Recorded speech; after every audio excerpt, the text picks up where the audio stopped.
இன்றைக்கி நம்ம கொள்ளு, காராமணி, வேர்க்கடலை, மொச்சக்கொட்டை, முள்ளங்கி இதை வச்சு தான் குழம்பு வைக்க போகிறோம். அது எப்படி செய்யுதுன்னு பார்க்கலாம்.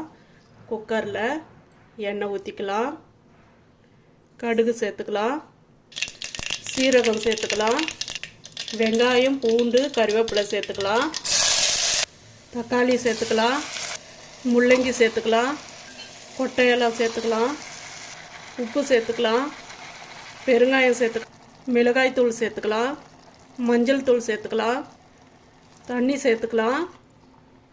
2 நிமிஷம் நல்லா கொதிக்க வைக்கலாம். தேங்காய், சீரகம், சோம்பு, முந்திரி அரைச்சது சேர்த்துக்கலாம்.